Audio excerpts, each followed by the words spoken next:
Here. Trustee Burke? Here. Trustee Curran? Here. Trustee Benito? Here. Trustee Les? Trustee Brady? Here. And Mayor Vandenberg. Here.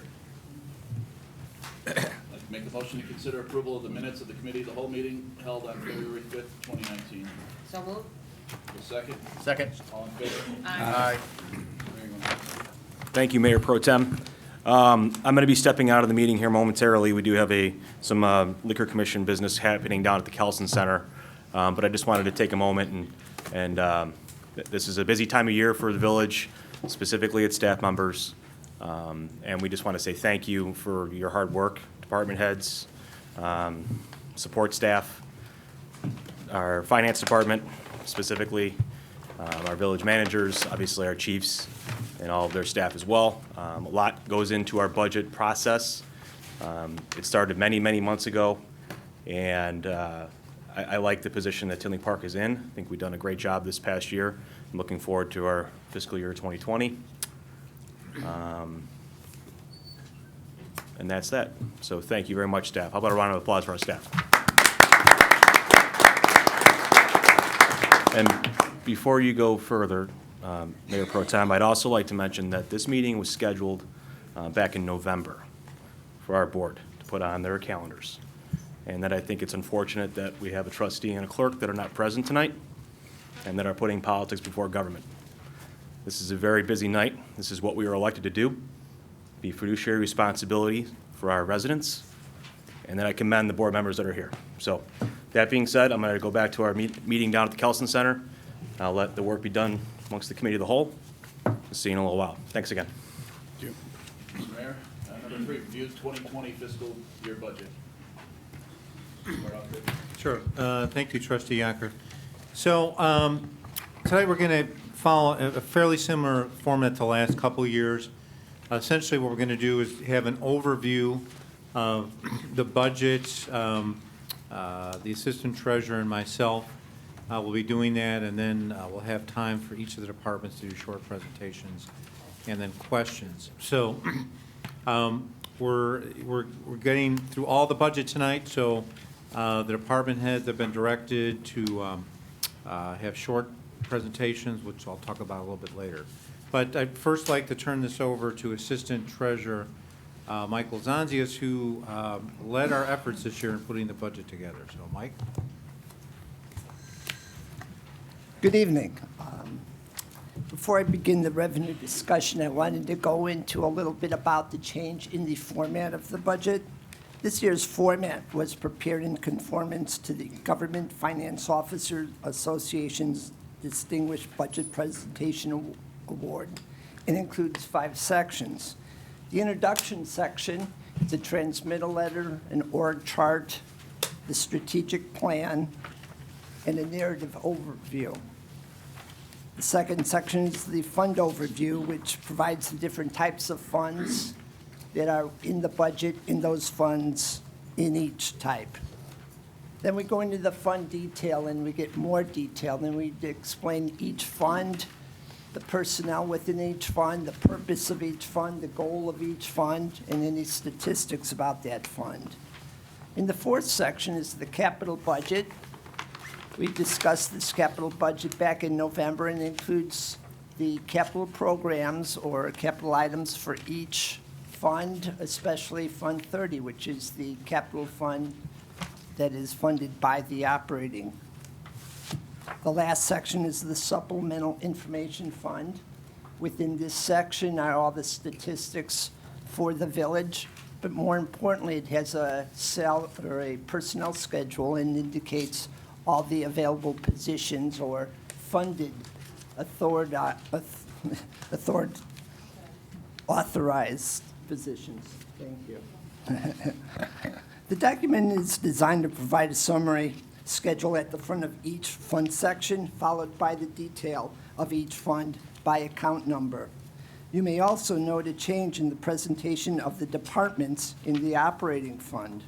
This change was necessitated to bring consistency to the numbering of our departments.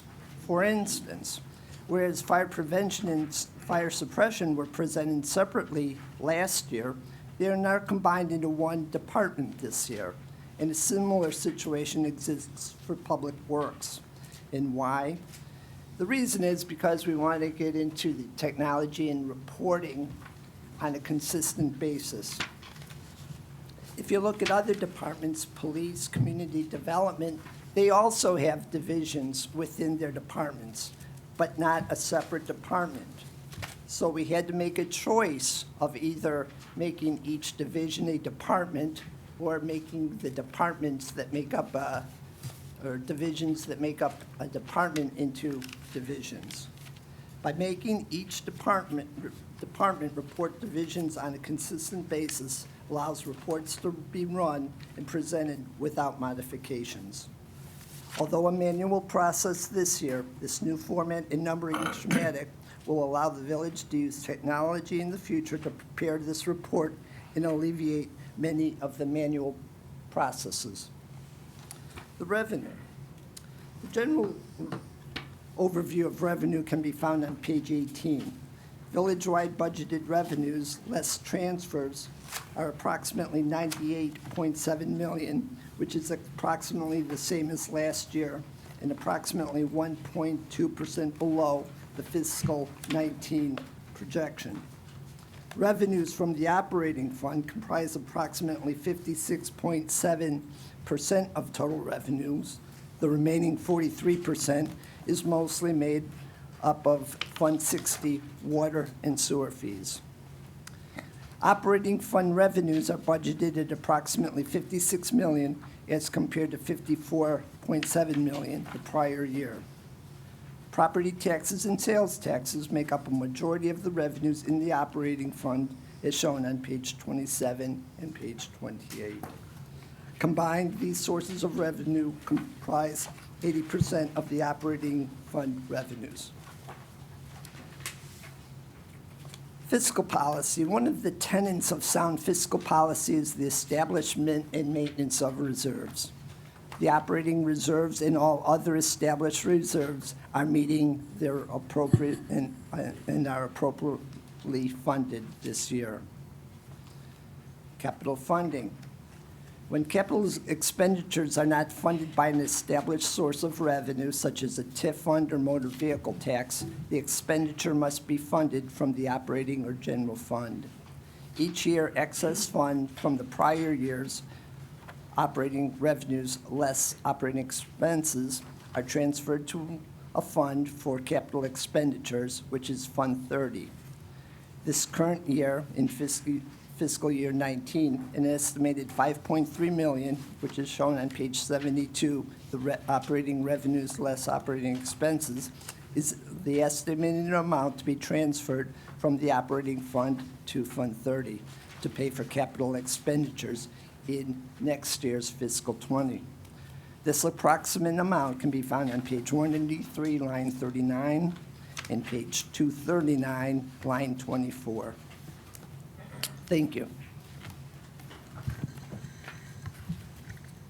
Thank you, Michael. I would now like to get into, if you remember right back in November, the board discussed priority goals for the next fiscal year. So, and we left that meeting, the board sent us their rankings of the various goals. And these next two sheets show that ranking and also shows whether or not they made the budget or not.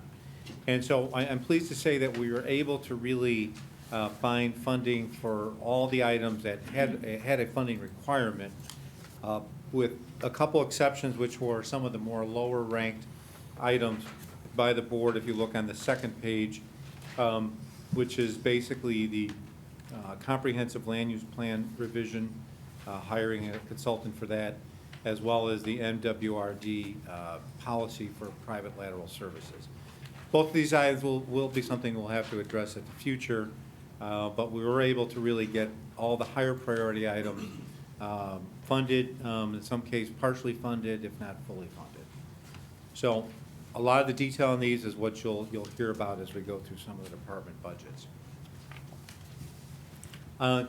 Capital items, that, as I've talked to most of you about, it is where I really would encourage a lot of the questions, because that's where a lot of our new spending and really the feedback that we need from you as to whether our capital spending is in the appropriate area.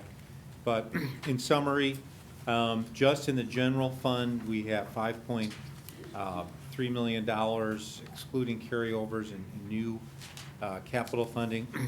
That is actually a very small part of our total funding, because it does not include items such as things that are in other funds, like TIF funds, the water and sewer fund, et cetera, et cetera. So, and on this page, I've really just given you a sampling of some of the larger items. Again, all these, the key part of the capital budget, there's several pages that start on page 230 that really give all the detail of the capital budget. So, but some of them, as an example, the downtown plaza, intersection cameras, the new fire station, wayfinding sign installation, LED street lighting, the Freedom Pond, our annual pavement management program, South Street infrastructure, Ridgeland sanitary sewer lining, and our communication infrastructure. So the other highlight, and I think certainly an area where we need feedback from you on, is some of the new personnel requests.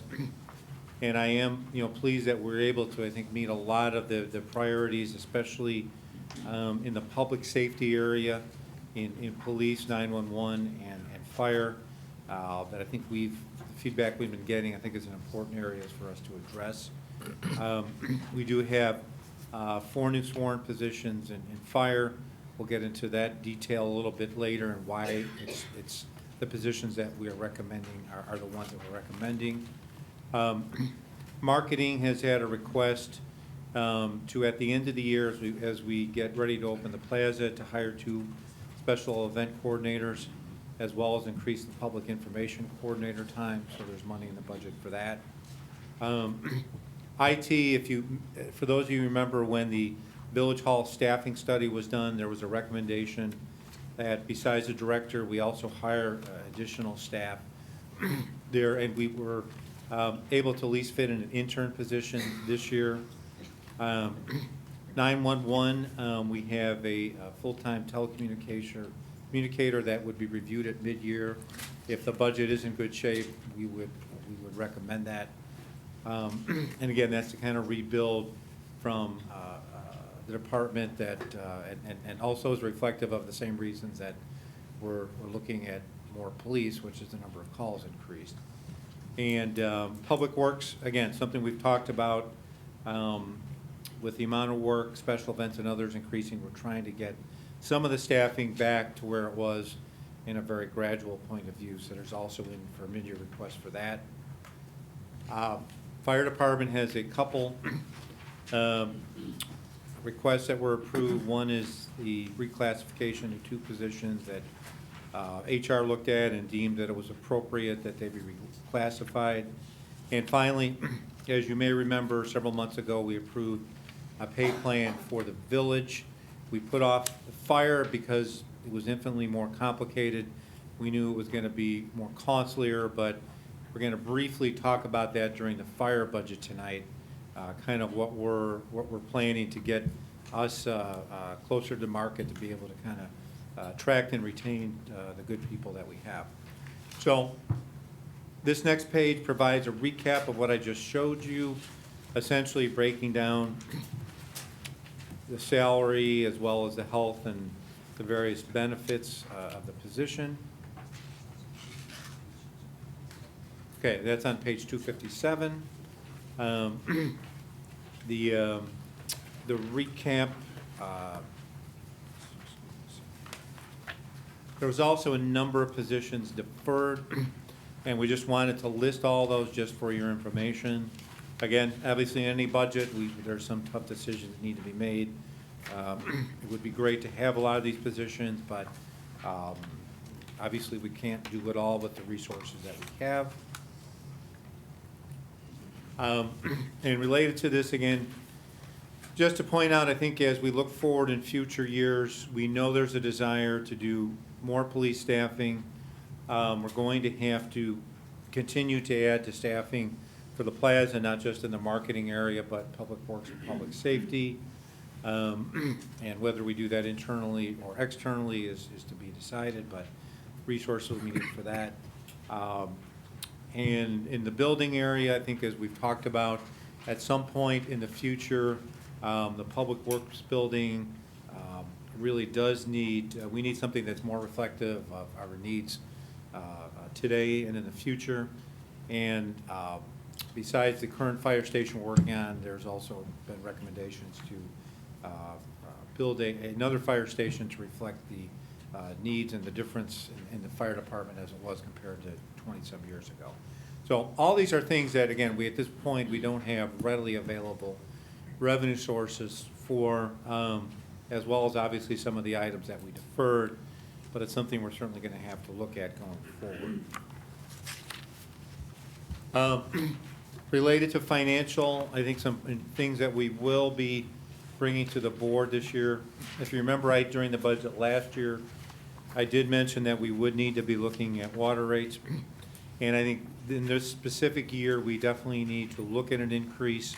As you all know, Oak Lawn has been installing a number of new improvements to add redundancy in the system and make system improvements that we've been paying for, and we're obviously going to need to pass along.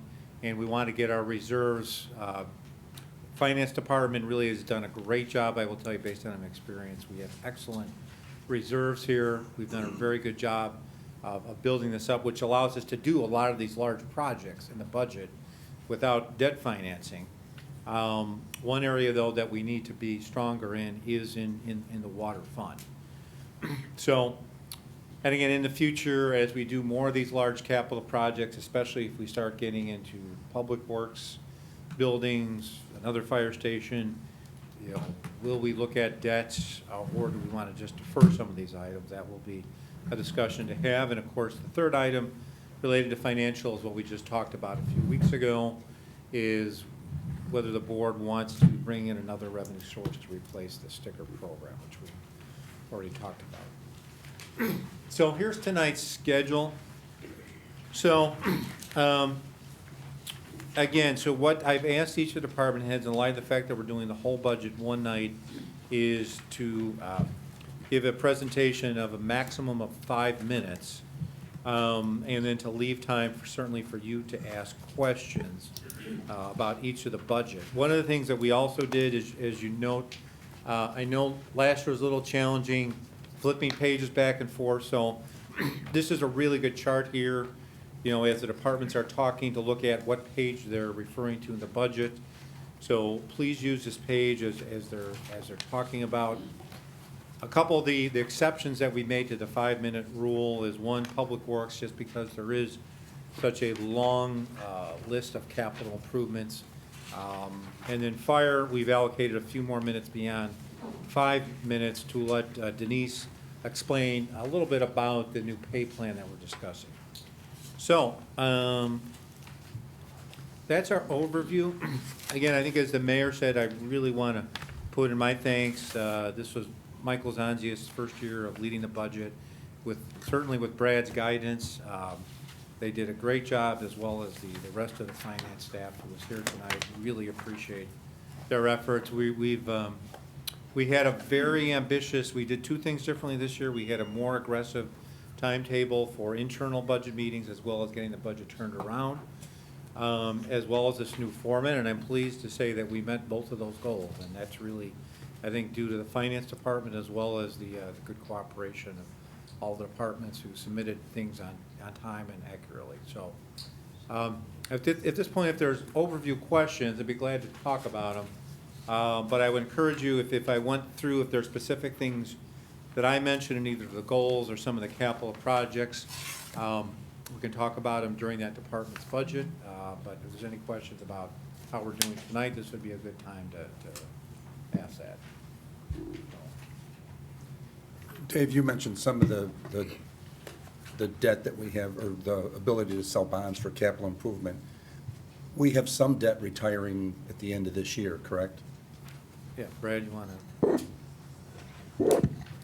Yes, during, during the upcoming fiscal year, the 2012 refunding bond issue will be retired in December. So if we found the need to issue some debt for some projects, the funding sources used at that, for that bond issue could be reapplied to a new issue. And do you have an approximate of what we'd be able to sell in bonds, or? Yes, I do, as a matter of fact. With that bond issue, we could issue about $11 million of bonds that would afford us, without going to the property taxes, afford us about $5.6 million of water and sewer projects, $3.3 million of stormwater projects, and about $2.2 million of other general projects, which could perhaps include the fire station project, for example. Great. Okay, thank you. But in this budget, we have no plans for any debt, right? It's not requested, and we're pretty much a balanced budget here, right? Yeah. Okay. Identified. but I just we want to have make the sure. option- We have the option before us. Good to know. Okay. And I just wanted to say, not a question, but nice job. I like that we got the early start. I like the kind of pictures of the overview, and I like the idea of these are big things on the horizon. That's, nice job, everyone involved. Thank you. Thanks.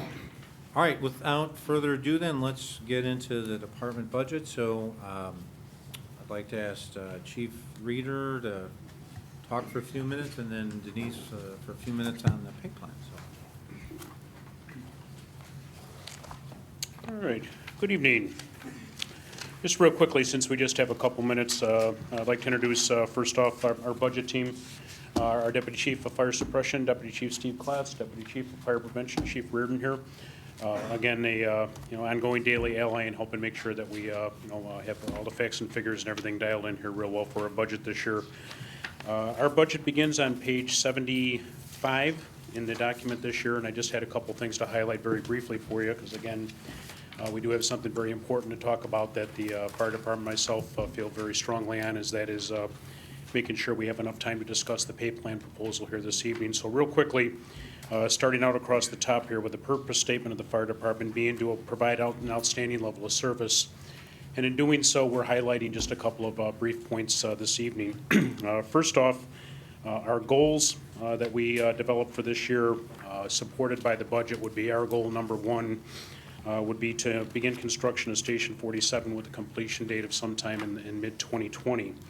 Just as a refresher, that project now carries $5.8 million in costs, and from that, from fiscal year 2018, we had to carry over approximately $2.9 million. Nothing was budgeted out of fiscal year 2019 because we didn't have any anticipated expenditures during the course of this year, with the remaining portion of the budget coming out of our request for the fiscal year of 2020. Goal number two was the implementation of the fire department pay proposal.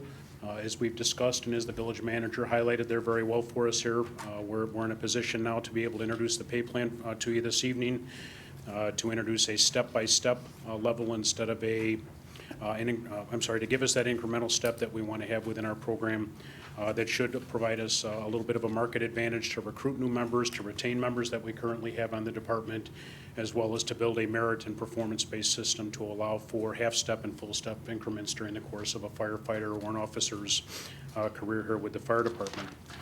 And then as the overall preparation package here, we do have one personnel request that was approved, and that is to reclassify 2 clerk positions to administrative assistants. I fully support that. The work that our office staff does on a daily basis is just truly heroic on most days, to say the very least. So I certainly support that assignment to administrative assistant with a total cost of about $13,000 for those 2 positions. And we do have one capital request item, and that is to replace our command unit Battalion 46 to a cost of just short of $60,000.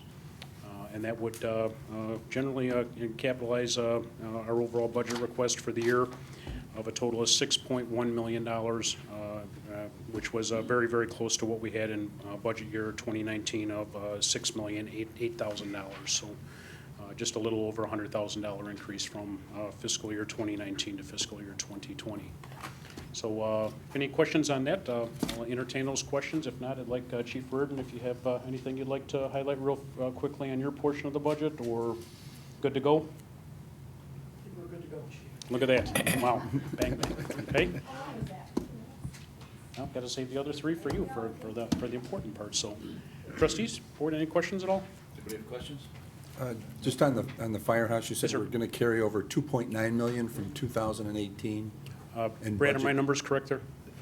My number's correct there, was 2.9 from the 2018 budget is still being carried over, and then we had the new request of about 2.8. And then we'd this year's balance, the Yes. rest of the balance would be budgeted Yes, this sir, year. and we've been, through the design phase, we've been utilizing the money out of the fiscal year 2018 budget, the 2.9 that originally came out of that to pay for the expenses in our engineering, our design, and the pieces that we've expended to date have come out of that.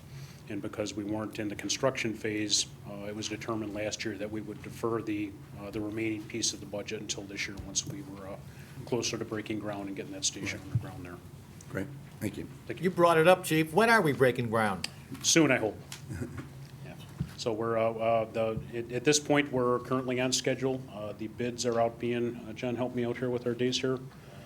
Thursday, any addendums will be due and issued on Friday, and then the bid opening is December, I believe. Yes, so, Once the apparent low bidders are vetted, we'll be looking to offer GMP shortly thereafter at a committee meeting here. so roughly the first week of March, we'll have our bid packets back, and we'll have an idea where we stand with the rest of the project, and we hope to be moving towards, moving out of the station in late March with hopefully construction to begin early in April. Great. Great. Not April 1st. No, that's a bad name. Okay. Sounds good. All right, I'd like to Thank turn it you. over to Denise. HR has done a great job in preparing this part of the presentation for us here, that, again, is part of our overall request for our line personnel to put them in parity with the rest of the village, to have a step-by-step, plan. I'll turn it over to Denise to present that information. So, thank you. Thank you. Thanks. Just as an FYI, the pay plan packet, I think there's hard copies up there. Denise is just going to hit some of the highlights, though, and Yeah, I'll just hit some of the Yeah, highlights. I okay, think I don't right. know if you had an opportunity to take a look at that or not, but thank you. I'm pleased to provide some information and highlights on the fire pay plan. And just to remind us all, it's been 118 years since the fire department was created. So back then, we had 20 volunteers helping the village out with very little equipment that they had to fundraise in order to utilize. And imagine we had to store a hose cart at the village hall because we didn't have a firehouse at the time. So we've really come a long way, and a lot has changed since that time. We've, got 4 firehouses and a training tower, over 100 fire employees. And so it's a natural progression that we want to also address and need to address the issue of compensation.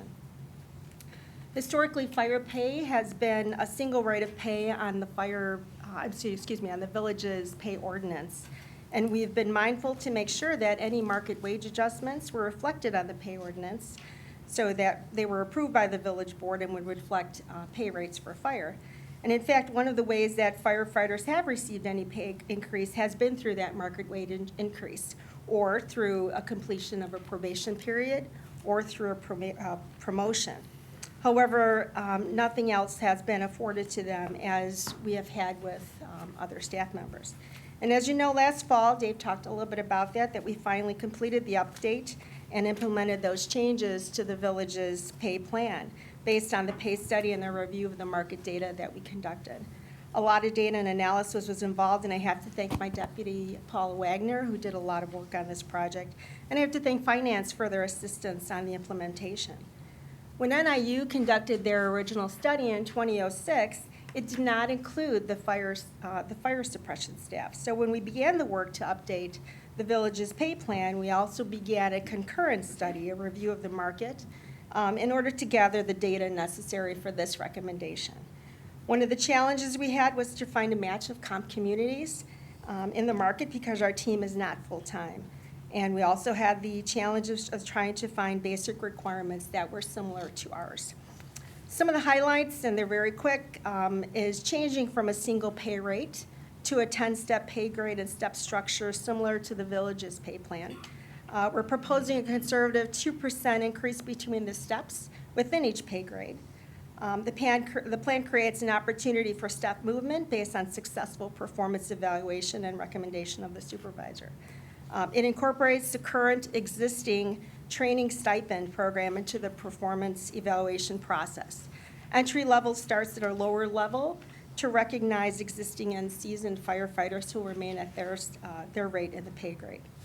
The performance evaluation process is also going to carry forth those ideals that we learned in the Six Sigma training of seeking and encouraging continuous improvement.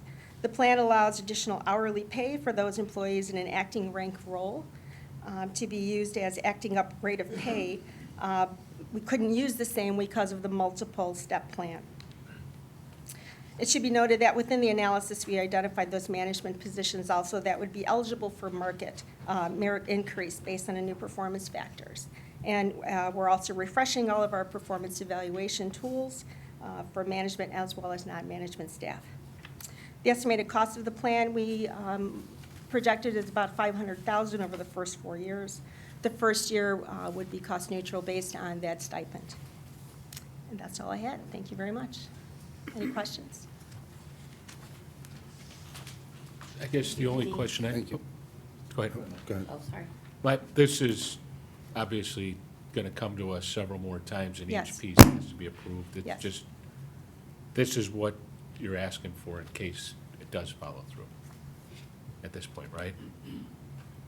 We'll get it again. It's just kind of, this is like a placeholder. This is your overview, yeah. Okay, very good.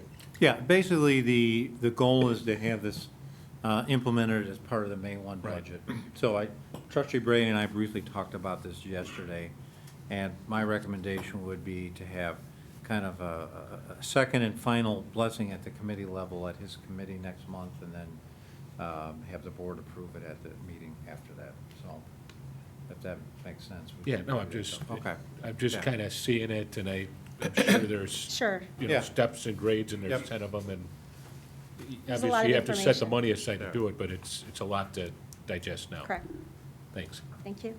And are these numbers, these are purely salary numbers, not salary and benefits? Currently, I believe you have the salary numbers on there. I think we had looked at incorporating some IMRF and ICMRC.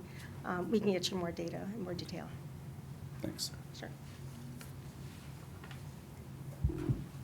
Okay. Next, we'll move on to Public Works. Have it? Okay. First, I want to thank my department. They worked really hard on getting these budgets together. So I do have my assistant director here tonight and all the superintendents that prepared this budget for this year. So I'm going to start this off with, I'm going to highlight on some road projects we got coming up in the budget this year, and also the water department. John Urbanski is going to take care of the general fund items. And then any questions that you may have, the superintendents are here, any detailed questions you need to get answered, they can answer those questions for you. Or, I know our budget is so large and there's so many items, I'm sure you guys still need to look through it more.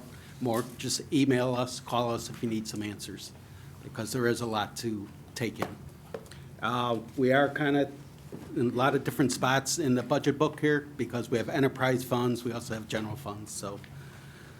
To get started here, I'm going to start off with some good news.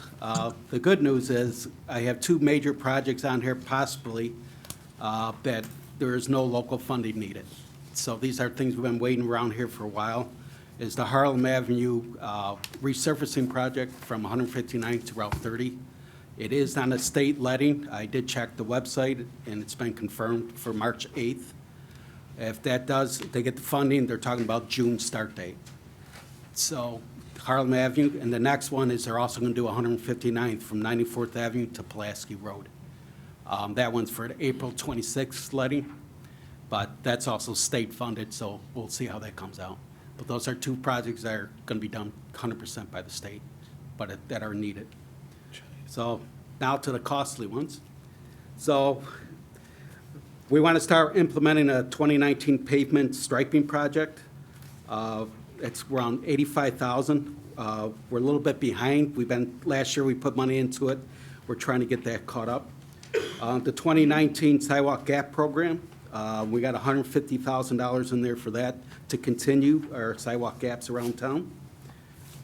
Our Oak Park Avenue reconstruction, you'll see in the budget that we still have money in there. We have to finish the top coating and the multi-use pathway.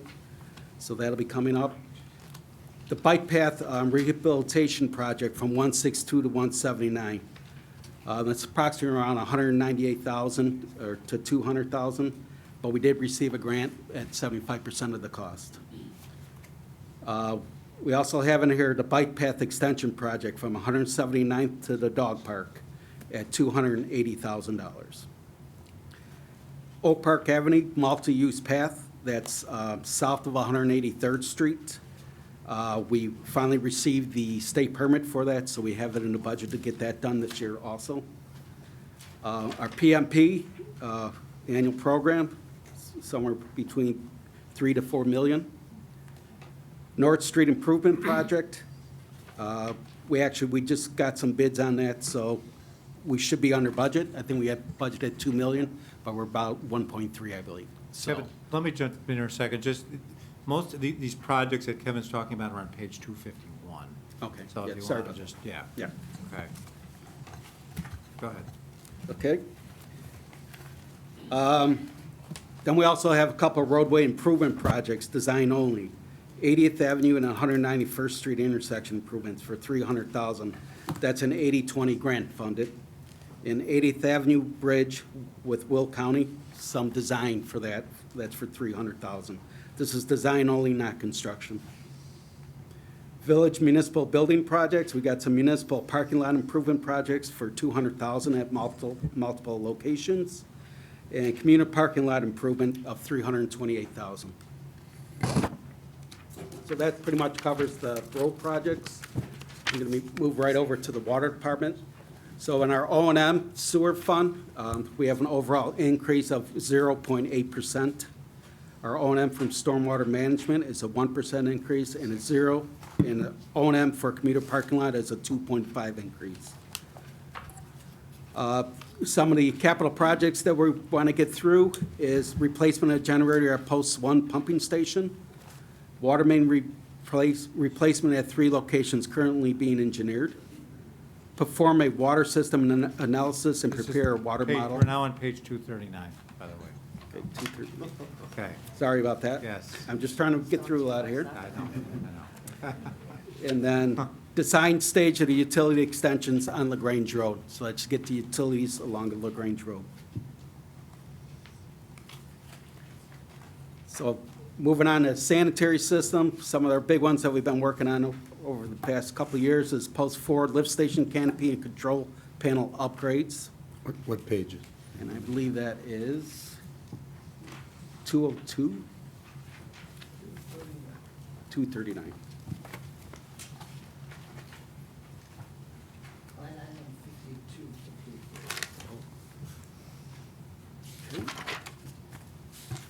And then we have Post 3, that's one of our stormwater lift stations, control panel upgrades.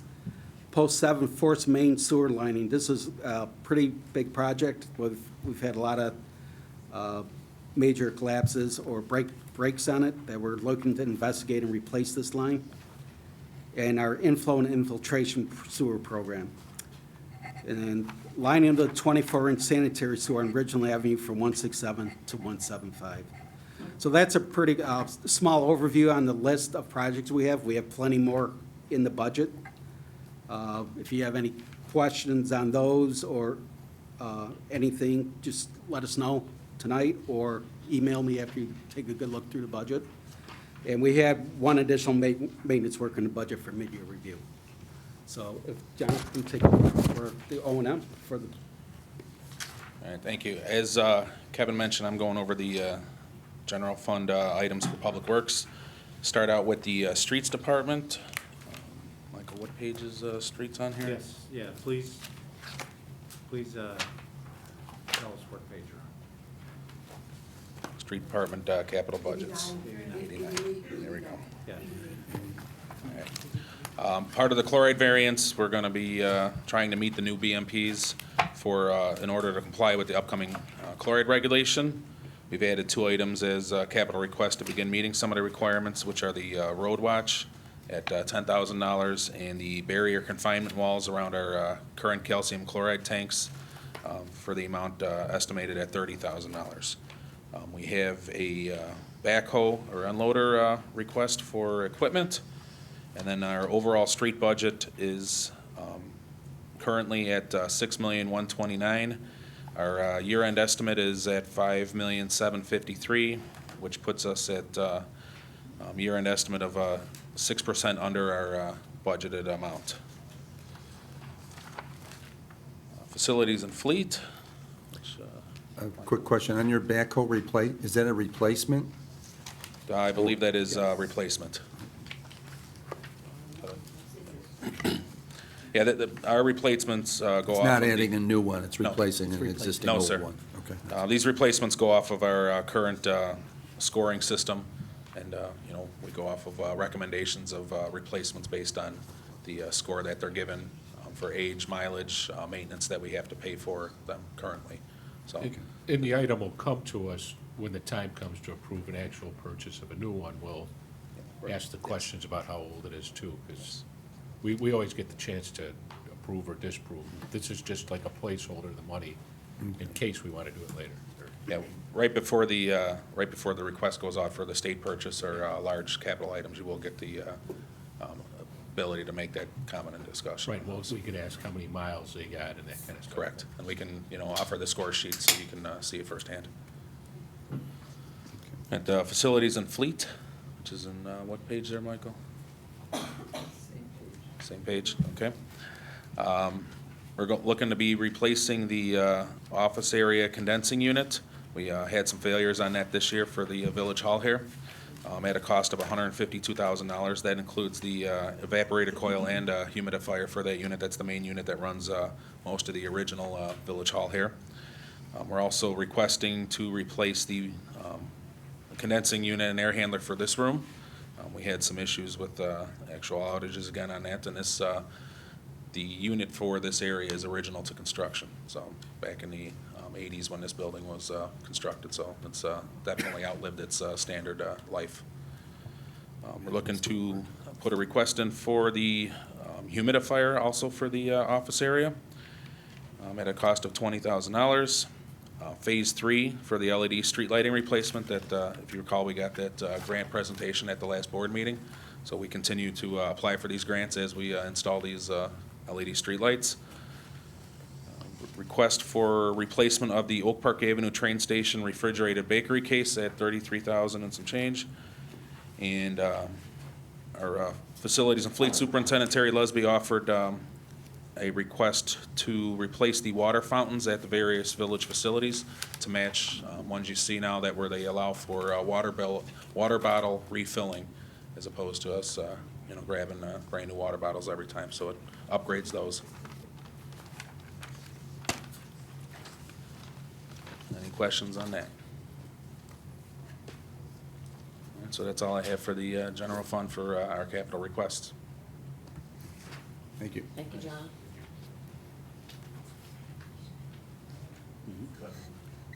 Kevin, I'd like to ask you a question. We talk about striping. You and I had talked about it before, but I find out that driving around throughout the neighborhood, that people don't seem to understand that when the light is flashing yellow, it's a school zone, and it goes all the way to the other light that is flashing yellow. 2 or 3 times this year already, I'm going 20 miles an hour in the morning, and I've had 2 students and adults go around me over the yellow lines to go up a lot faster and pass me up and look at me and give me the 1-finger salute because I'm going 20 miles an hour. Is there a way we could stripe that or look into the budget, be able to stripe those areas to let you know when the school zone starts from there to there? I know some places write school zone, but I'd be happy just to start out with a line going through from light to light. Yeah, we'll definitely look into that, and our village engineers, I think, has been working with Kimberly on some school zone safety, so we'll take a look at that in that plan. Yeah, I know you did one by Parkview. Right. Yeah, but there's other ones that need it. Okay. All right, just wondering, thank you. Anything else, Kevin? Water? Yeah, we already did one.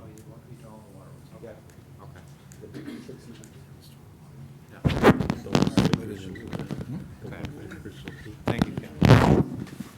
All right, next is marketing, Okay, well, page 97. Correct? thank you. 97 to 100.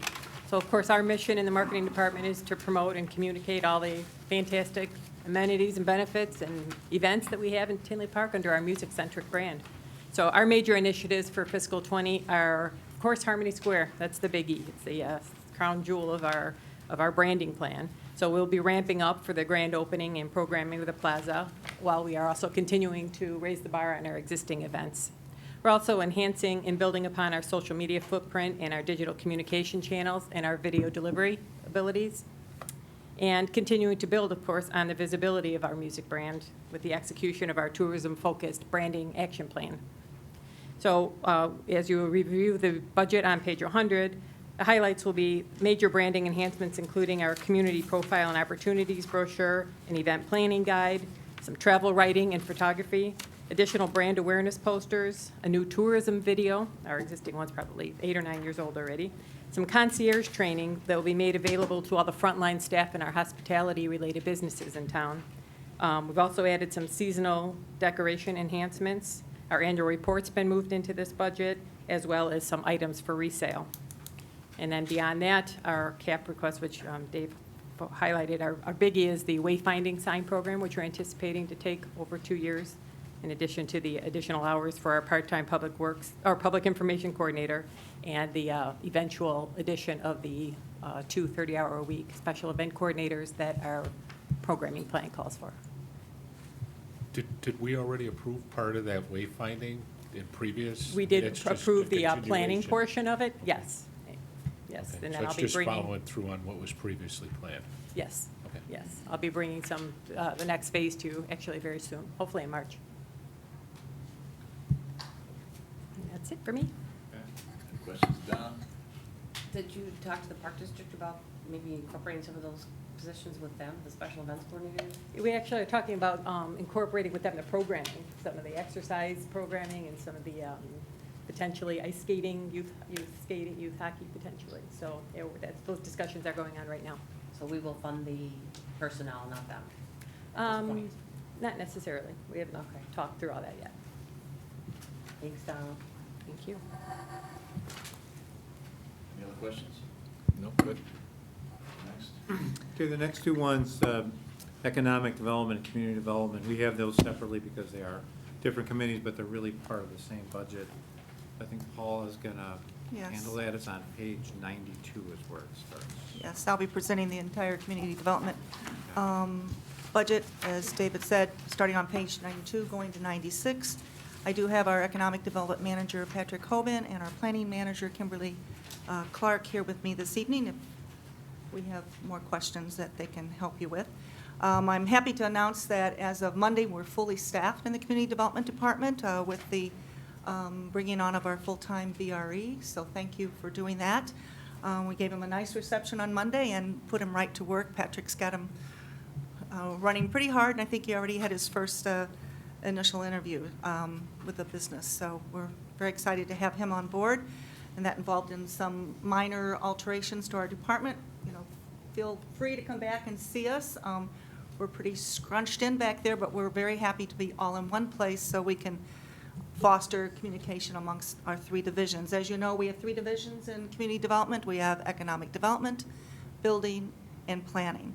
So I want to discuss just the major initiatives we have in an attempt to meet the goals that Dave, I sound like I was scolding you, Dave outlined in the strategic goals earlier this evening. So in our building department, we're really stressing new efficiencies, training for redundancy with our personnel, and looking at succession planning. The major initiative we're looking in our building department is a new building permit software. Now, this was already in our budget. We'll have some carryover, most likely into the next budget, but we're very excited about that. Hard to put a percentage on it, but I would say we're close to 65% complete.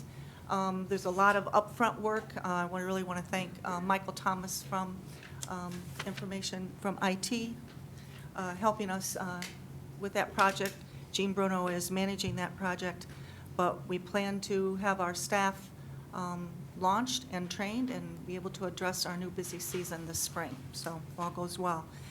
In our planning department, our major initiatives are obviously the plaza planning. I don't want to steal your thunder, but I guess you already had your time to talk. We have our groundbreaking on March 13th, and the planning for that is going very well. Donna will have tomorrow some beautiful renderings that will be presented at you at the groundbreaking, so hopefully we can all see you there. Simultaneously, Kimberly's working on entitling several projects. Obviously, the ones that are already done are Banging Gavel and SIP that you're well aware of and are on their way with building permit review. We're looking forward to getting the Boulevard at Central Station up and running. The agreement was just finalized last week with Patrick Connolly, and so we'd like to see the CDs come in on that shortly. And then, of course, we're in our initial discussions and negotiation. Patrick's working hard on that for the North Street development. So planning is certainly emphasizing the downtown projects, but Kimberly's also very busy with the mental health center site as well. In economic development, we continue to see playbook grants coming in. Patrick talked about a couple of those in his committee this evening. He's aggressively working on economic development. We had our new overlay district, special designated areas that was approved this year, and is looking at a trip to the national conference for the ICSC that we're hoping he'll come back with some great new businesses out of that. And then, of course, stepping up the business retention plan with his new employee this week. Overall, our budget, I'm happy to say we're looking at only a 0.3% increase over last year. It's a little over $2.5 million budget. Most of those changes, and again, they're fairly minor, probably, I would say, focus on training and development of our staff, making sure we get all the certifications that we need to present quality work out of our employees.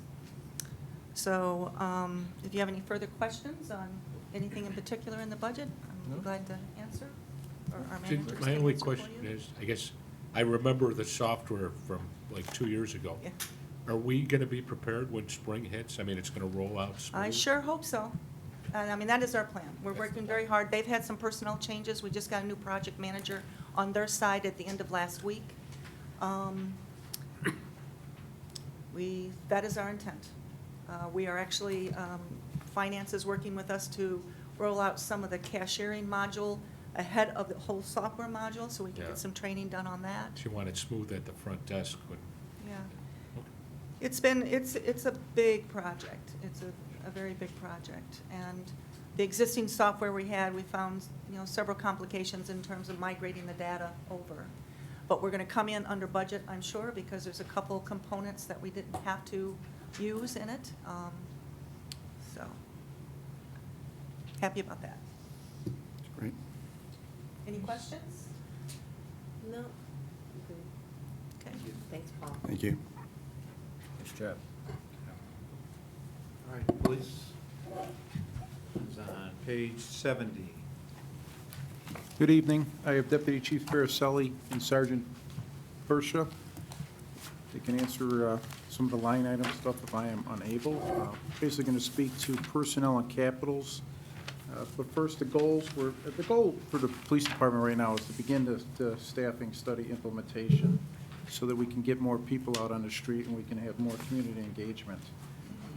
As far as personnel, we requested a commander at the half year.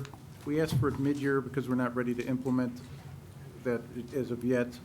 We have to define the roles. We have to allocate some office space. We just had the changeover with me as the new chief and 2 commanders, so we're not ready. We're not set up for a commander yet, but in November we will be.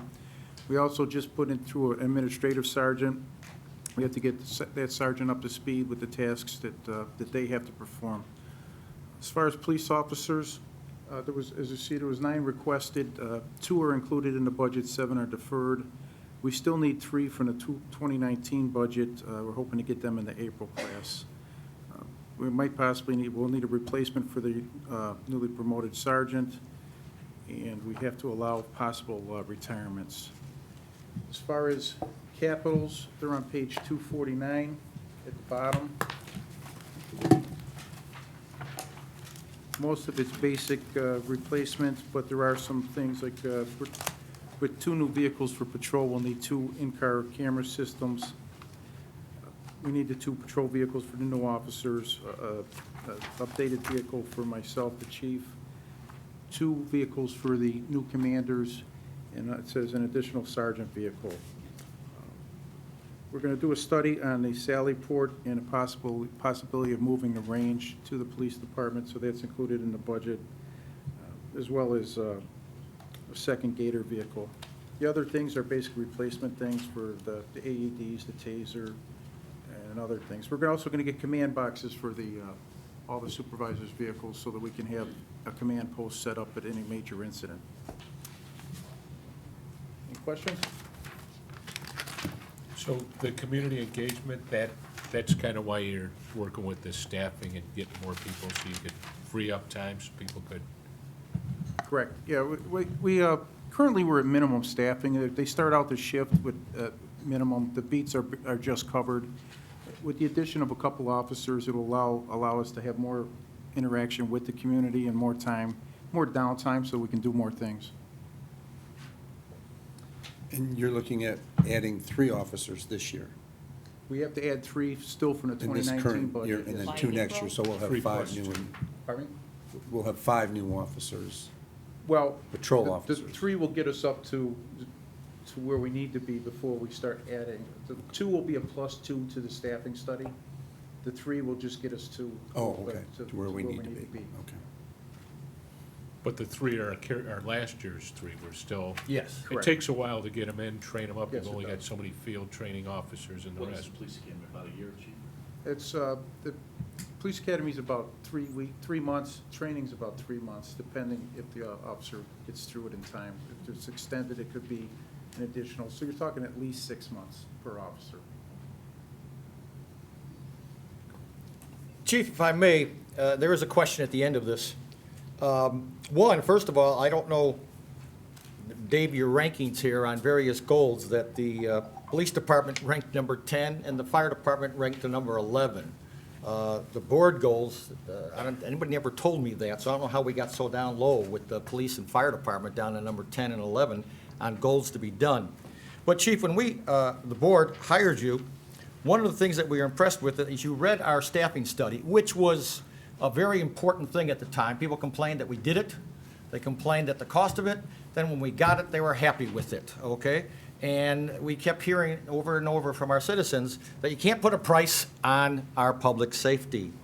And actually, we know we can as we go over the budget and see different things. But my question, first of all, is has this budget, you know, with your plan, what you want to implement in the first 30 and 60 days of you as the new police chief, is this satisfying our needs to the city, to our village? As far as additional personnel? Correct. Currently, we're just trying to catch up to the allotted number that was set previously. We have not added any additional personnel according to the staffing study. So therefore, the answer would be no, that we are not taking care of that staffing study the way it was meant to be with this. I know that we have, a new administrative sergeant and a new commander. We have vehicles for these people, new vehicles for these men? Or indoor women? According to down here, we have 2 new vehicles for the +2 that we're going to get next year. It says here on the line under commander and additional sergeant's vehicles, I see the number 91,000. That does not reflect what 3 vehicles would cost. It would be more like 135,000, but if that line item is correct, I don't know about the number, then we would have vehicles for all. Brad, where are we getting 3 cars for 91,000? I don't know. I just saw that. We have 2 patrol vehicles that are budgeted for the 2 additional patrol officers. So we're still missing 1, or we need 1? Correct. Okay. All right. Okay. Reading, going back and forth there's a couple of things. is I see that how many deferred items, okay, until the next budget. Why do we have so many deferred items with the police department?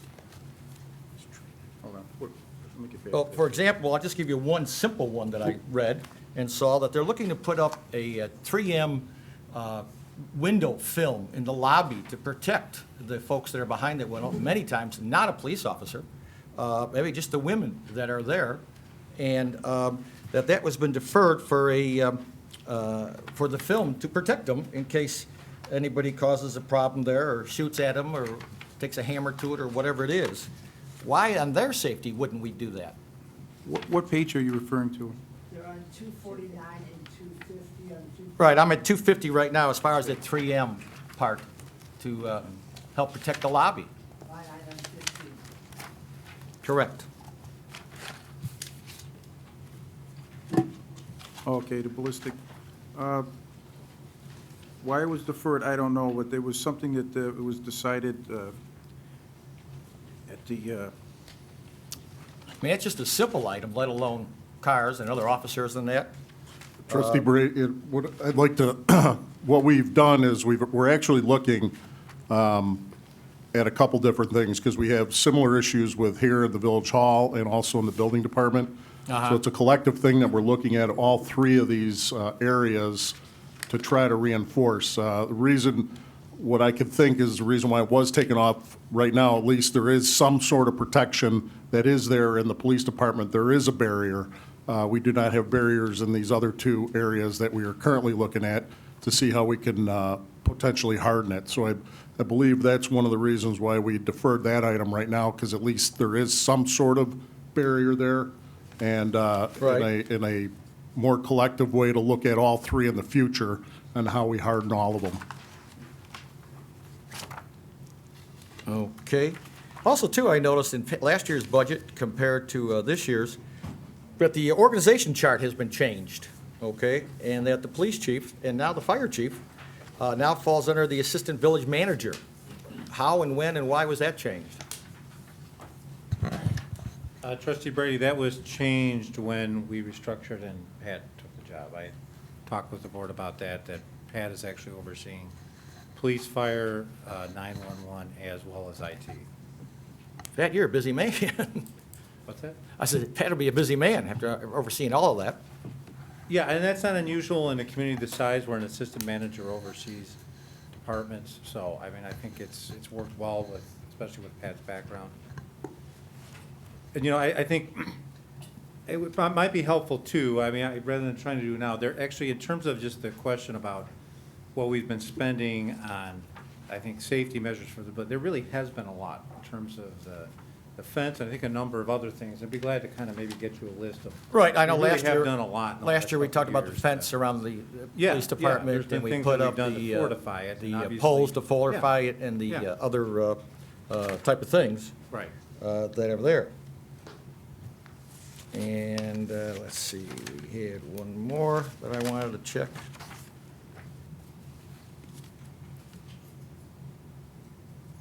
Let me check my notes. Can't read my own writing.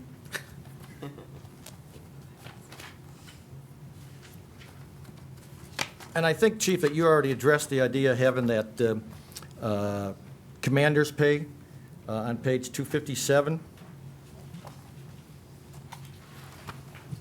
That we were talking about for the half year. Mm-hmm.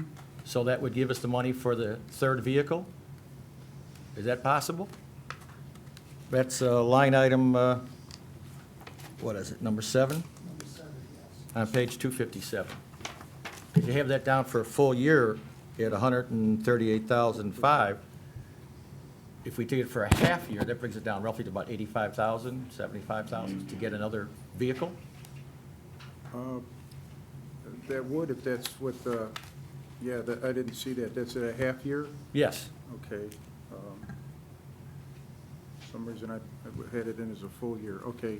Yeah, it's a full year, but if we could take it down to a half year and get the other half of the year later on in the year to get it now, just to get that vehicle on there. I mean, you know, we all have heard, we've all sat here, we all can review our minutes of the meetings and everything else about the citizens complaining about safety. And, you know, we insisted upon doing that study. They have that study.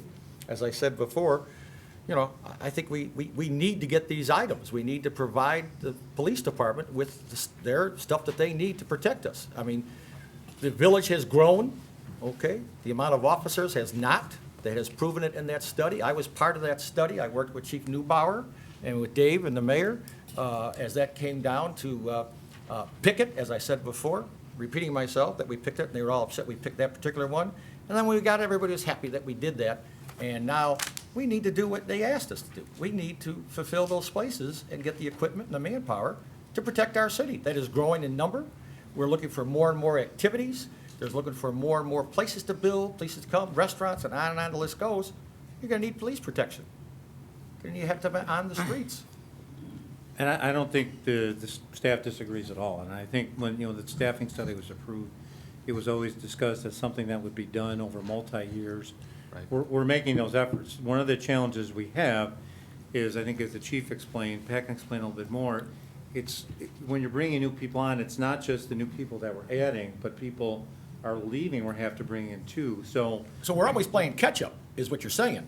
we're because playing people are catch-up, but retiring. we are adding on top of that, but you can't add in, 1 or 2 years just everything that was recommended in that. No, study. no, It's you just can't, not because they asked for 9, Dave, I So, understand that. Yeah, and I okay? think we're putting the management structure in place. That's one of the key things that's in the budget. We've talked about this with the chief, and we know this is a big priority for the board, but it's basically a practical matter of how quickly you can do those things. And I think all of you saw what I sent you yesterday, is we also have a list that's getting down to the 45 to 55th people that it's on the list. So Right, we're, right. HR is making it a priority to develop a new list to get, as we hire these people, I think that's an important thing too. So I think we're going as quickly as we can. Well, Hear I'm the just saying, boards. the Yeah. chief had a plan that he gave us that we approved. We had that study done, and I think our citizens will demand this. This is not just for me as a citizen, but our citizens that come here every day and we see it on TV and whatever, they demand that we get these things for their safety. Their safety, When does our current list expire, Dave? October. Well, it's not just the expiration, though, it's you're getting lower down, I mean, they rank. Do we have to wait till it expires completely before we? Civil Service Commission has authorized us to go ahead and begin the process of actually creating a new package for Right. testing. We're anticipating that, as we go through it, we'll be able to get it done, but their current rules and regulations say that the list will expire after 2 years and a day. It's likely we'll get through that prior to that time. But I think just to address your point, I think we all think public safety is a very high priority. And I think we asked for that study before people started coming in Right, complaining. right, at we're trying to board stay ahead meetings. of the game. Because what we were hoping to do is free up some officers' time. Right. So they could do some of this community engagement stuff. You were on the ride-alongs and the coffees with the cop. Right. Those are the things that make our community safe, the police and the Their citizens presence, working make their together. presence. Well, no, our citizens call the police Right. because something's going on, and if they know who they're talking to, and it's just a good symmetry. Everybody works together to keep our town safe. They let them know there's something going on. Keep your garages closed. We've got that notification system. A lot of good things are coming. I was there when Neubauer did that civil service meeting at the auditorium in Andrew. Beautiful thing. Like 200 kids there, young men there that were interested in being the police. And Steve got the And it's going fast. Neighborhood Watch Program going up Yes. again. We had worked together on that, getting that going now. And I That's very think some strong. great things are viable. happening. It's just, we still gotta hire those 3 from last year that we budgeted, Right. 2 that are coming in. It's a lot of dough. The personnel costs a lot. Yeah, it does. For as far as, you said it takes 6 months to hire somebody, have we ever looked into possibly doing like a lateral hire for someone with experience, bringing them over here? Is that a possibility or something we could look into? I can look into it, but I think with the Civil Service Commission, I don't think that it's allowed right now with Tinley Park. Okay. Well, lastly, I just think that our citizens will demand it, and they should. I don't want to tie up the chief's hands by not getting the resources and men and women that he needs and equipment. But he wants the best people, and these guys are here for Absolutely. 30 years, so, you gotta get them in, trained right, so they have to come in the right way in that civil service. It's kind of the law, and then they've gotta get them trained up right, and you've only got so many field training officers. It's a process, but I think we've got top-notch police department. I think Yes, we do. We want to continue that. Yeah. And Agreed. through the Anything chief's else for ideas, Chief? we will. That's it. If not, Pat, you're next. Mine will be pretty quick on this one. Again, emergency management and 911. Emergency management agencies come a long way since the 50s. We are an accredited agency. We get accredited every 2 years, same accreditation procedures that the city of Chicago goes through for our department. I'd like to thank our team that we have that helps us with that, our administration. That's Lisa Cordum, Jackie Romano, and then my assistant, Cindy Prophet, very instrumental in putting everything together for our budget. We just had some minor increases in our operating budget and salaries. We've been working about 3 down in our dispatchers. So right now, we have 2 that are in training, one's finishing up training, and another one in the pipeline. So that'll bring us up to our current staffing levels right now.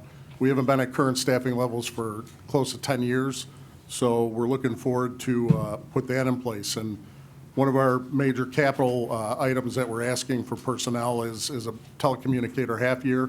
And that's based on also, as the staffing study says, of it's sort of direct correlation with all of our calls that we do get in.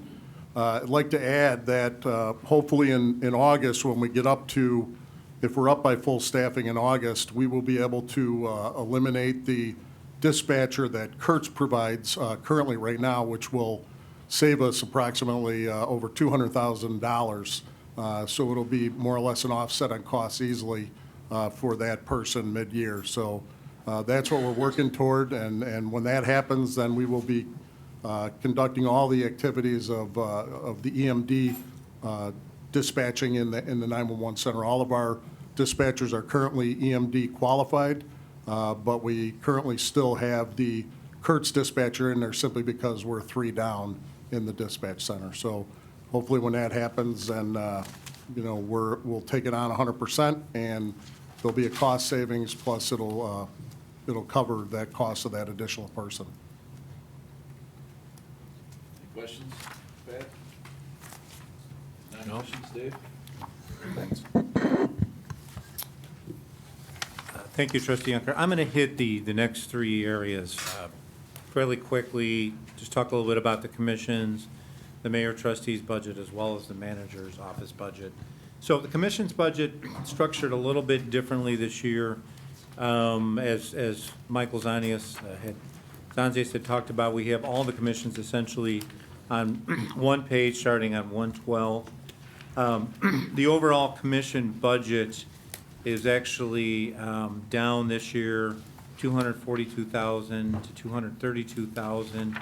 There is an increase. One of the areas that did increase, we just talked about, which is some of the testing costs for police officers, as well as some promotional exams are up about $10,000 from last year. But other than that, there really isn't any significant increases in any of the commission budgets. The mayor and trustees budget is down last year from $303,000 to $279,000. That's just due to there's nobody on the board with any health insurance. So other than that, it's pretty much the status quo. The manager's office budget begins on page 50. Thank you. And again, number of goals this year, many that we've talked about before. We're going to be doing our citizen survey. Marketing will be helping us with that, which will be coming to you shortly. If you remember right, we did the first one 3 years ago. We want to try to do those every 3 years to monitor trends. We're also in the process of evaluating our tourism support, looking at the CVB and determine whether there's alternatives that can best fit us in light of the new efforts we're making with the plaza. And obviously resolving our water meter litigation issue is also a major priority. HR has a number of priorities that they're focusing on. succession planning opportunities, implementing an ethics training for village employees, implementing our new employee evaluation forms, as well as investing in a human capital management software system, which will help us with recruitment, onboarding, training, and performance evaluation.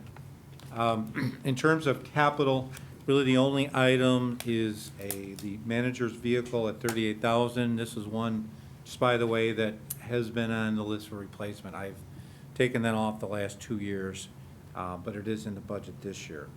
And lastly, just like to have Mike Thomas give a couple minutes on just our IT plan and some of our priorities this year. Sure. Evening. As Dave spoke to the capital budget, there's a slight increase. Most of that is due to us consolidating information and equipment and maintenance contracts into the IT budget per Mike's Zonius's ideas, which makes it easier to pay it out and invoice it. On the capital side, which is on page 249, the top project there is a disaster recovery project, which is to create a secondary data center. It'll be at the Public Safety Building. And what that'll do is back us up if something happens here, everything will run over at the Public Safety Building and vice versa. Our third piece of that pile will be part of our disaster recovery plan, which is in the cloud. We're going to go to a cyber solution, so we'll have a tertiary backup system. So we'll be pretty much bulletproof to a degree. Other projects, real quick, we're going to update, as I said, we're going to update and complete our disaster recovery plan, our cybersecurity plan, and our long-term IT strategic plan. We're going to extend the village Wi-Fi, maybe open it up to the public. That's something we'd like to do at certain hot spots like downtown, in the area of downtown near the train stations and such. And then increase our Comcast fiber capacity. We're doing a lot more information processing in the cloud, so therefore we're going to move that out there and open up the pipe a little bit larger. We're updating and improving our SharePoint environment. That's for the internal employees, adding space, providing training, and then improving the content and functionality of the SharePoint system. Budget includes a lot of IT infrastructure items like switches, printers, storage, and access points that need to be upgraded due to end of life. They're just old. And we're going to perform a content management consolidation study that should save us some money on hardware and software, and it'll help us choose a single content management solution. And lastly, we're going to implement a software training to prevent email fraud, which is rampant. It's called phishing. I'm sure you've all heard about it now, and that's going to go in this year as well. Any questions? Probably not the proper time, but I've been reading in some of the mayors and managers types of magazines about public infrastructure for Wi-Fi. Yes.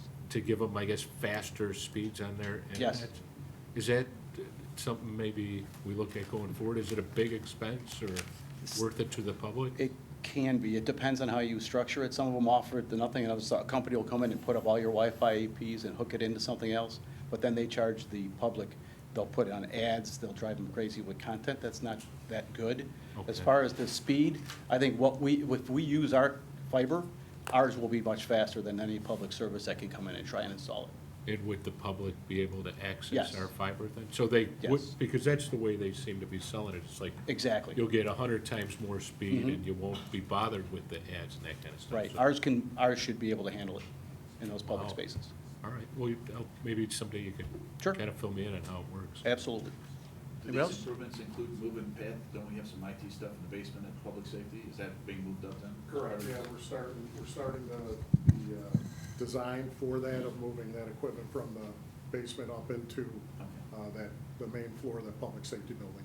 Right. Okay, thanks. Thank you. All right, Laura's going to do the clerk's office.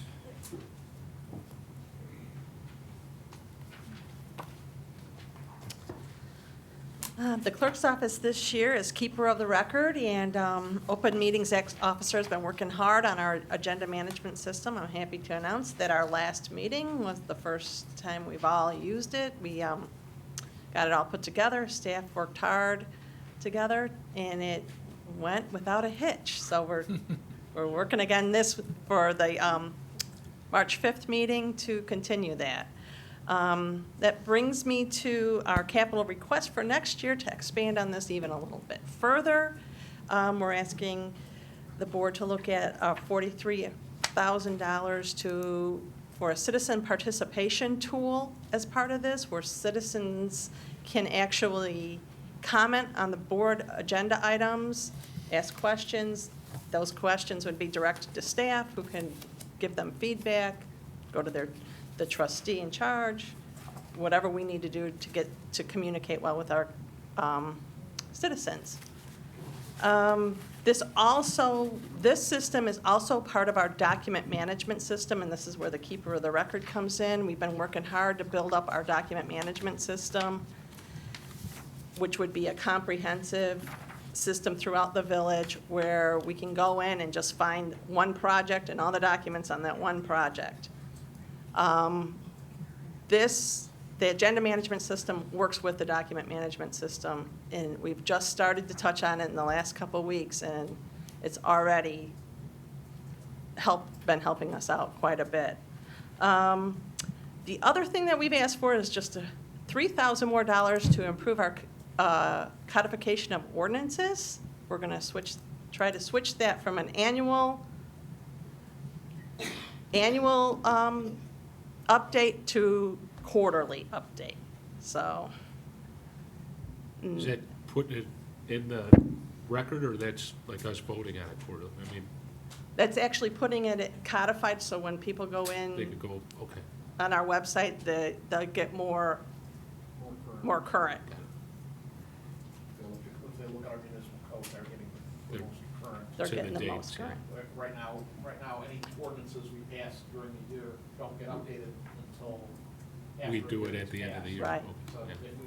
if We do it quarterly. The municipal code online will be updated for I actually did a survey of some of the Chicagoland suburbs, and most do it quarterly, which kind of averages, it's quite a bit more to do it more often, but I think it gives our citizens a more accurate record. I had another, on that document searching thing, weren't we talking about that years ago? To have a place people could come in and find anything they're looking for instead of having a FOIA? Well, that wouldn't exactly, this document management system would be more internal. Eventually, some of it could be, because, so much with FOIA is we have to check for exemptions and things like that. Right, it takes a lot of time. And, Right. Yeah. Stuff that Right. needs to be redacted and stuff. Yeah, but Right. it might be nice for somebody to be able to go online and just get right to what they're looking for without having to fill out a Without having request. to FOIA. We could definitely look into that even a little bit more. I think there'll be pieces of that for this. But this comes in phases. This would be, next year it'd be phase 2. We did phase 1. This is phase 2. And it can expand greatly. Well, I like the idea. What about the citizens' participation tool? How does that work? Will you answer, like, they'll watch the meeting on the TV and then send in their questions from home, or what? No, just. What's it about? Once we post the agenda, they'll be able to click on an agenda item and make a comment, ask a question. The one town near here that actually has it is Downers Grove, and they just list them, and we can answer questions, we can receive their comments, pass them on to our village board to let them know what people are thinking. What kind of staff time are they using doing that? It's funny, it's not as much as I even thought. Yeah. They get maybe, it doesn't look like much. A lot, yeah. I would say if they get 2 or 3 comments tops a week. Oh, wow. Good. Yeah. Okay. Thank you. And you'll fill us in more if it gets to that point. I mean, you're Oh, just yeah. asking to set aside the money and then. Oh, later yeah. on. Okay. Yeah, yeah. Any other questions? Thank you. Thank you. Brad?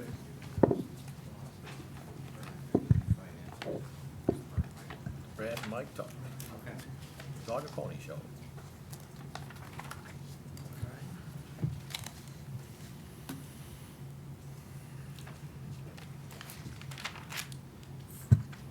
And first, I want to thank the rest of the finance staff, Eileen and Ruth and Chris and Leisha, who are in the audience. The finance department budget starts on page 62. It is shown on page 64 is the summary. The entire budget went up from 1.2 million to 1.4 to 3 million. Most of that is due to the personnel, the salaries that is shown on line 8, line 9. Most of that is because we are filling the positions for our personnel. We were very light on the number of personnel, although we had authorized positions, but we are now filling those positions currently. If we go to the capital projects, on page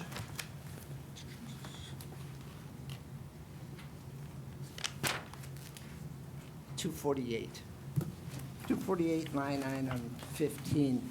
Most of those line items, finance doesn't have a lot of capital items, but we are kind of a placeholder for projects that are large projects that are not in other departments. If you have a line item there that starts with like RES, which I show for computer equipment, those are kind of like reserves that we hold should we have any contingency or over expenditures that we need a place to hold. You'll also note in there that you have the downtown plaza for $5.2 million. Now that, in addition to the downtown plaza, the project for 1.5, line item 31, and the downtown plaza 30 on line 35, that adds up to the $8 million that we have budgeted for the plaza. Other items that we have in there for placeholders are the land acquisition for the mental health center. We have the master planning for the mental health center at $200,000, and we have South Street upgrades for $2.2 million. What number was the land acquisition? Land acquisition was line item 25. And again, that's a contingency, should we. Yeah, if it's even necessary, then you can always, yeah. Purchase the property, and that's still the number that had been presented to us several years ago. And also within the budget, we have the debt service that I have provided on line items 34 through 36. And the 200,000 for master planning is, as you know, we've talked about a number of studies. The state may do environmental studies, might be environmental attorneys fees, things like that, so we kind of, we know. Well, we may need our own environmental study just to We make might. sure Right, so- that, I mean, we want it clean, right, and you can't trust the other guy's expert on everything all the time. Right, that's what happened 4 years ago, the state did theirs, and Yeah. we did a little bit more than theirs and found, and got better numbers. And I would like to take this opportunity that although we are not going to be soliciting or purchasing software this next year, within the next 2 to 3 years, we probably will have to be purchasing an enterprise-type fund software for the village. It's going to be expensive. I anticipate between $500 and $1 million, just to forewarn, but that will be in 2 to 3 years out, which For- I've included in for the software. CIP. Ain't that soft? Wow. It's expensive. And the reason for that is because currently our system, there's 180 users across the country.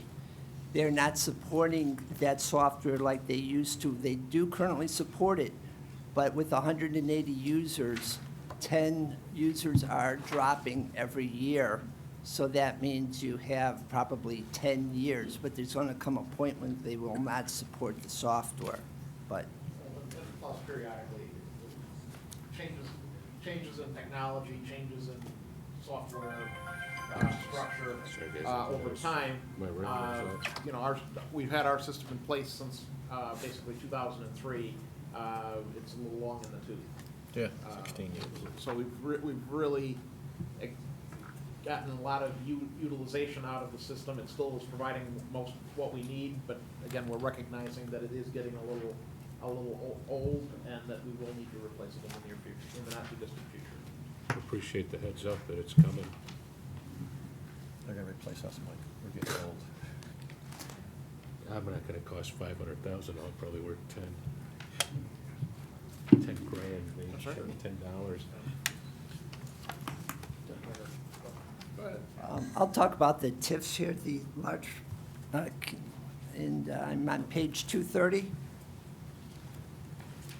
This section of the CIP I prepared, and it's the funding of the capital projects by fund and account number.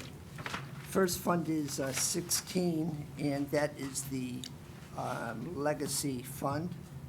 Under that, we will be, the expenditures are Freedom Pond, lining of the 24-inch sanitary sewer, and 175th and Ridgeland Interceptor projects. That's line item 15 through 19. The next one is Fund 18, and that is the Oak Park Avenue North TIF. Main Street North TIF. Lining of 24-inch sanitary sewer on Ridgeland Avenue, LED lighting replacement, and that's a total of $451,000.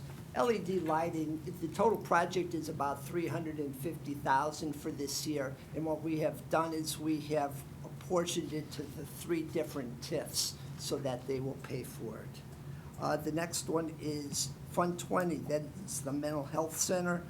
That's the master planning, and that's $200,000, as I previously mentioned to you. And the last one is Fund 27, which is the New Bremen TIF. We have South Street upgrades, $2.2 million. And that $2.2 million is under the agreement that we've established with the developers for the Boulevard at Central Station. The next 2 projects, 1.5 and 1.3, those are enabling projects for the plaza that will total $8 million once we add in the $5 million. And then we have the downtown traffic study for $30,000. Next line item, around line item 35, that's $226,000 for LED lighting, again, a portion of the total $350,000 project. And our last one is land acquisition for $300,000. And that would conclude the TIFs. And I'll back up just 1 second. Michael had mentioned the lining of the 24-inch sanitary sewer. That is a project that runs from 167th all the way down to Ridgeland, lining that collector sewer. And obviously, sections of that ran through 2 different TIFs, and part of that will also be, part of that is going to be in the water and sewer fund, but where it ran through a TIF, and the TIF funds were available, we've budgeted through the TIF. So I just wanted to clarify that.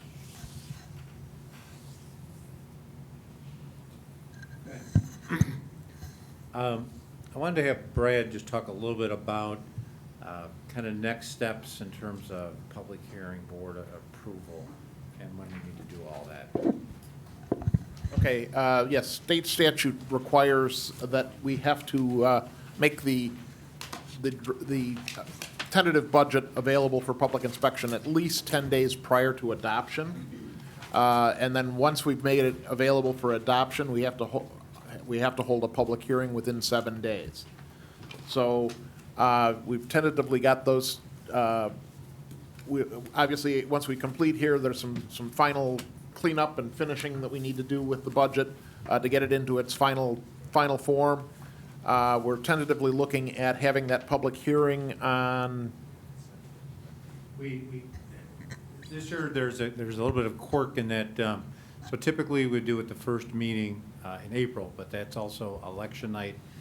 2 years ago, we did not have a meeting, and then the board approval would be on the 16th. So I think we're going to be talking with you about potentially an alternate date for the hearing, I think, once we have a better idea of when the budget will be ready, so. So anyway, the key is that we have to have the budget available for public inspection at least 10 days prior to adoption, which if we adopt on the 16th, that would be the 6th, that would have to be available no later than that.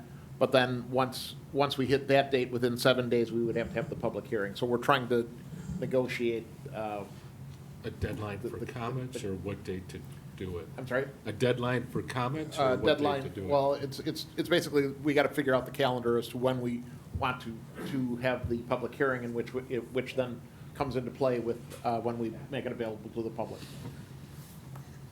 Yeah, and that's the formal aspect of it, and I realize, tonight was a little bit different in that, we went through everything in one night.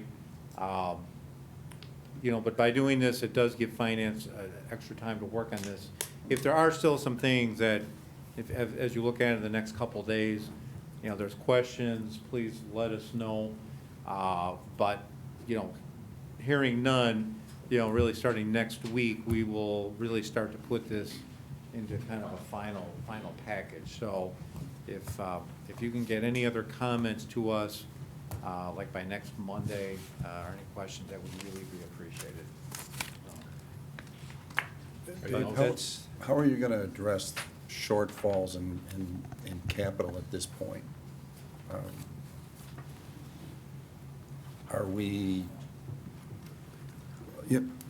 Our capital outlay is higher than what the revenue is. Is that the surplus funds that carry over?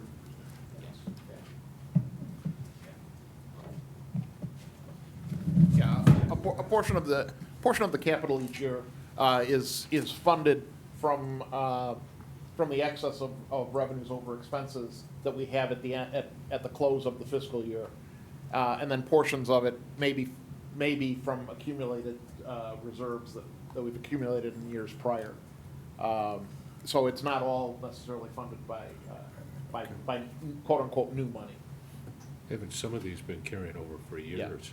And that's the nature of the capital is just like with your home budget, you may be socking away money over several years, knowing that you're gonna have to replace the roof, and then you spend it in the year that you actually replace it. So your inflow and your outflow is not all in the same period.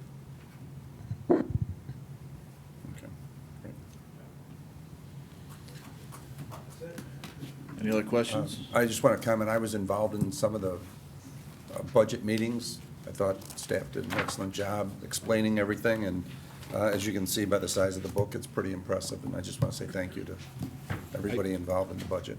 Yeah, I concur. There you go.